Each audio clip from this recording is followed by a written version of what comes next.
तो जी सर, साथ ही मौजूद यकीनन रहिएगा। सीनियर तज्जियाकार कामरान शाही साहब ने हमें ज्वाइन किया है। सर, नैब तरामीम जो हैं वो कलअदम करार दे दी गई हैं। क्या इसी फैसले की तवक्को की जा रही थी और इसके सियासी असरात क्या होंगे? देखिए जी, बात यह है कि पार्लियामेंट का अगर ये इस्तेहकाक है, जैसा कि कहा जा रहा है कि वो जो चाहे करे और वो चैलेंज नहीं हो सकता, तो फिर सुप्रीम कोर्ट ऑफ पाकिस्तान को बंद कर देना चाहिए। ऑब्वियसली पार्लियामेंट का डोमेन इंडिपेंडेंट है और वो पार्लियामेंट को ये भी जिम्मेदारी देता है कि वो with in the framework of the constitution, with in the spirit of the constitution legislation करे। तो अगर कोई ऐसी तरमीम की जाएगी जो कि पर्सन या पर्सन स्पेसिफिक हो या हुक्मरानों के स्पेसिफिक हो या जो कॉन्स्टिट्यूशन के एम्बेड से बाहर जा रही हो, तो सुप्रीम कोर्ट का एक काम है उसको इंटरप्रेट करना। एक तो ये बात।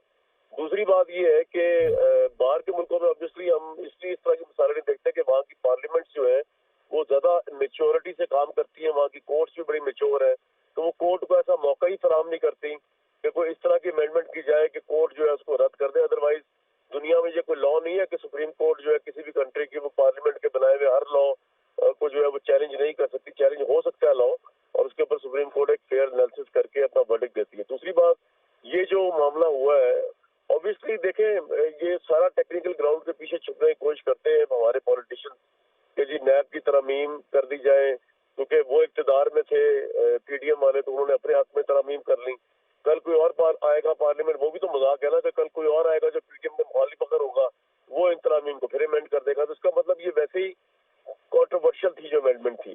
तो ठीक है, जिन लोगों के केसेस वापस हो गए, जरदारी साहब हैं या यूसुफ रजा गिलानी साहब हैं या राजा परवेज अशरफ साहब हैं या दूसरे लोग हैं, उनको टेक्निकल उसके तरमीम के बीच छुपने के बजाय अपनी सफाई देनी चाहिए। अवाम का पब्लिक ऑफिस आपने होल्ड किया है, आपको अमानत का हमने जामिन बना के वहां भेजा है, तो आप टेक्निकल उसके पीछे क्यों छुप रहे हैं? यही तो इमरान खान पे हमारा एतराज था कि तोशाखाना केस में आप टेक्निकल ग्राउंड के पीछे क्यों छुप रहे हैं कि जी वो टाइम गुजर गया और इस तरह नहीं हुआ और उस तरह नहीं हुआ।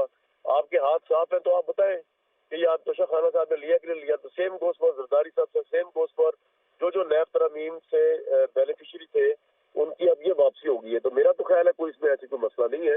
इन लोगों के अगर हाथ साफ है, इनके पास पाकिस्तान के बेस्ट वकील है, ये पैसेदार लोग हैं, ये पाकिस्तान की आवाम के वोट से आते हैं, लेकिन ये कोई गरीब लोग थोड़ी है। ये तो दुनिया का कोई सा भी लॉयर कर सकते हैं और अपना केस फेयर तरीके से लेके जाए। अगर उसके अलावा ऑब्वियसली जस्टिस फाइज ईसा साहब के पास अगर ये केस जाएगा रिव्यू के लिए, तो वहां पे भी गुंजाइश है कि अगर फुल कोर्ट या मजीद लार्जर कोर्ट बना दिया जाए और उसके अंदर इस केस को देखा जाए। लेकिन देखना पड़ेगा कि फैसला अगर जिस कोर्ट ने किया है, जितने बेंच के अरकान ने किया है, क्या वही दोबारा करेंगे, रिव्यू उतने नंबर का ही होगा या, तो ये ओपन एडेड है, वो रिव्यू भी हो सकता है। सर, और रिव्यू के अंदर नॉर्मली जो तो है, यही होता है जब रिव्यू में आप जाते हैं सुप्रीम कोर्ट के किसी फैसले में, तो जिस बेंच ने पहले फैसला सुनाया होता है रिव्यू भी उसी बेंच के सामने होता है। लेकिन चूंकि जो इस वक्त के चीफ जस्टिस हैं वो आज जा रहे हैं, तो उनकी जगह पर काजी फायज ईसा आ रहे हैं, तो जब रिव्यू दोबारा इसी बेंच के सामने जाएगा, दूसरे दोनों जजेस जस्टिस एजाजुल एहसन और मंसूर अली शाह तो वही होंगे, लेकिन उनके साथ काजी फायज ईसा ऐड हो जाएंगे। अब जो जस्टिस मंसूर अली शाह है उनका ऑलरेडी इस फैसले से इख्तलाफ है, और अगर इसी किस्म का फैसला काजी फायज ईसा भी समझते हैं कि नैब तरमीम ये जो कलअदम करार दी गई है, ये कलअदम नहीं होनी चाहिए थी, तो फिर तो दोबारा से आज का फैसला भी रिवर्स हो जाएगा।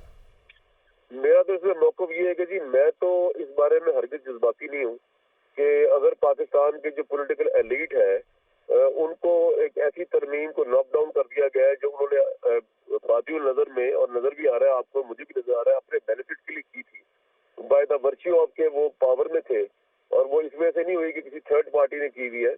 तो मेरा नहीं ख्याल कि मैं इतना इस बारे में जज्बाती हूँ कि हाँ जी बड़ा जुल्म हो गया और ये नैब तरमीम कालदम हो गई, अब क्या होगा इस मुल्क के अंदर। हाँ, काजी फाइजा साहब ऐड हो जाएंगे बंदियाल साहब की जगह। काजी फाइजा साहब पे तो हमें आज की डेट तक बहुत ट्रस्ट है, तो चले वो भी देख लेंगे। वो तो आप और मैंने फैसला नहीं करना, और जी, तो उन्होंने फैसला करना। लेकिन मैं तो आपको एक बेसिक बात कह रहा था कि अगर ये हो भी गया तो इसमें इतना हाल क्यों पड़ गया, पॉलिटिशियन को क्यों प्रॉब्लम पड़ जाती है? आपके हाथ साफ है तो आप जवाब दें। सरू मियां साहब ने खत्म की वापस बात है। आना था, तारीख दे दी है, तो अब फिर कैसे आएंगे अगर ये इसी तरीके से चलेगा? नहीं, मियाँ साहब जो वापस आ रहे हैं उनके ऊपर सिर्फ नैब का ये तरमीम वाला केस तो नहीं ना है, उनके ऊपर तो और बड़े बड़े संगीन केस है, तो वो उनकी मौजूदगी में भी बड़ी बहादुरी से वापस आ ही रहे हैं ना। उन्होंने अपने आपको सरेंडर भी करना है। उनके ऊपर तो अल-अज़ीज़िया से लेके पता नहीं कौन कौन से केसेस हैं जिसमें उन्होंने अभी जमानत लेनी है। उन्होंने अपने आपको कोर्ट में सरेंडर, तो वो तो बड़ी जी। दलेरी से वापस आ ही रहे हैं। तो उनको इस तरमीम के लॉकडाउन होने से क्या फर्क पड़ता है? एक और केस ऐड हो जाएगा। उनकी गिरफ्तारी इसमें तो उतनी मतलब नहीं जितनी कि दूसरों केसेस में है जो कि लॉकडाउन नहीं हुए हुए और वो वहीं पे खड़े हुए की तरह उसके बावजूद आ रहे हैं। तो नवाज शरीफ साहब के आने का तो कोई इससे कोई ताल्लुक नहीं है कि उसमें कोई रखना डल जाएगा। तो के आने से पहले इसका रिव्यू भी स्टार्ट हो जाए। जी सर, आप नहीं समझते कि नैब कवानीन में कानूनी सुकून मौजूद है, इनको रिव्यू करने की जरूरत है? देखिए नैब फिर तो पूरा उसके ऊपर एक डिस्कशन होनी चाहिए ना कि नैब कवानीन में कौन सी चीजें जो है उनमें हुक्म है और किसमें नहीं है। लेकिन ये जो अभी एक उन्होंने किया है कि जी जो बारे सबूत है वो अक्यूज के ऊपर होगा। अब इसमें दो राय हो सकती है कि होना चाहिए कि नहीं होना चाहिए, लेकिन मेरा अगर आप मौकफ ले रहे हो तो मेरा मौकफ तो ये है कि अगर कोई मुझसे पूछे कि जी आपकी ये एसेट्स है तो मैं कहूँ जी आप साबित करें। नहीं, मैं ये नहीं कहूंगा, मैं कहूंगा जी मैं बताया तो ये मेरे एसेट्स कहाँ से आए। मैं किसी टेक्निकल उसके पीछे नहीं जाऊंगा क्योंकि मेरे हाथ साफ होंगे अगर तो मैं बता दूंगा आपको। मेरे हाथ साफ नहीं होंगे तो मैं फिर इस तरह की तरमीम भी करवा सकता हूँ और मैं इस पे मातम भी और मर्चे पढ़ सकता हूँ भाई ये क्या हो गया। भाई आपके हाथ साफ है, आपने ना कोई गलत गाड़ी निकाली तोशा खाना से, ना आपने कोई करप्शन की, ना आपने कोई रेंटल का आपका इशू है, तो कोई मसला नहीं है। आप ना कोई आपके जाली अकाउंट्स का मसला है। अब मेरा अगर कोई जाली अकाउंट बना हुआ है या मेरा कोई फ्रंट मैन जाली अकाउंट बना है फिर तो शायद ये मसला बन जाएगा। मेरा है ही नहीं ऐसा मसला, मैं खुद बता दूंगा यार। इतना लिंगर रोल करने की क्या जरूरत है कि अगर आप कह रहे हैं कि जी ये आपका अकाउंट है, मैं साबित कर दूंगा मेरा अकाउंट है या नहीं है। ये मैं इस पे क्यों जाऊं, इस ग्राउंड पे क्यों जाऊं कि जी वो साबित करें। मैं साबित कर देता हूँ कि नहीं है पर आप पूछ रहे, मैं आपके तमाम अकाउंट साबित कर देता हूँ। आपकी बात बिल्कुल ठीक है, तो लेकिन तो पॉलिटिशियंस जो उनकी ज्यादा जिम्मेदारी है ना भाई। जी बिल्कुल। तो मैं तो पब्लिक ऑफिस में नहीं बैठा हुआ, मुझे तो दुनिया न्यूज सैलरी दे रहा है तो मैं तो उस तरह पब्लिक मनी पे रिस्पॉन्सिबल नहीं हूँ। ये तो पब्लिक मनी से के बाद अथॉरिटी की पोजीशन पे आते हैं।